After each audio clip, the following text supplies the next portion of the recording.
لا الہ الا اللہ پڑھ، لا الہ الا اللہ۔ جائزہ لے ہر انسان اپنے آپ کا کہ میں کس سنت پر میں عمل کر رہا ہوں، کہ کون سی سنت میں نے چھوڑی ہوئی ہے،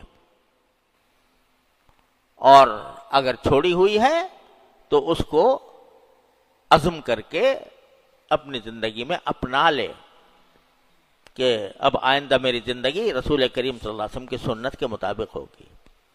حضور اقدس صلی اللہ علیہ وسلم کس طرح سوتے تھے، کس طرح جاگتے تھے، کس طرح اپنے گھر کے اندر رہتے تھے، کس طرح اپنی ازواج سے معاملہ فرماتے تھے، کس طرح مہمانوں سے معاملہ کرتے تھے، کس طرح میل جول والوں سے کرتے تھے، یہ ساری سنتیں، مسجد میں کس طرح داخل ہوتے تھے، نکلتے کس طرح تھے، وغیرہ وغیرہ، اس کا ایک مرتبہ مطالعہ کر لو بھائی۔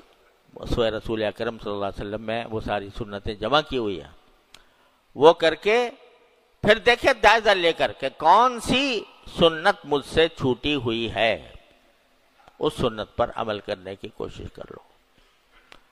کہ محمد سے وفا تو نے تو ہم تیرے ہیں، یہ جہاں چیز ہے کیا لوح و قلم تیرے ہیں، یہ انشاءاللہ یہ ایسی جھوٹی بات نہیں ہے، یہ اللہ تبارک و تعالیٰ کی طرف سے جو میرے محبوب کے ساتھ محبت کرے گا، جو میرے محبوب کی سنتوں پر عمل کرے گا، وہ اس کا مطلب یہ ہے کہ مجھ سے محبت کرتا ہے۔ ان کنتم تحبون اللہ فاتبعونی یحببکم اللہ، میری اتباع کرو، یعنی رسول کریم صلی اللہ علیہ وسلم کی، تو اس کا نتیجہ کیا ہوگا؟ اللہ تم سے محبت کرے گا۔ ارے تم کیا کرو گے محبت اللہ سے؟ اللہ تم سے محبت کرے گا اگر تم نے میرے حبیب صلی اللہ علیہ وسلم کی سنت کو اپنا لیا۔ اللہ تعالیٰ اپنے فضل و کرم سے، اپنی رحمت سے ہم سب کو اس کی توفیق عطا فرمائے۔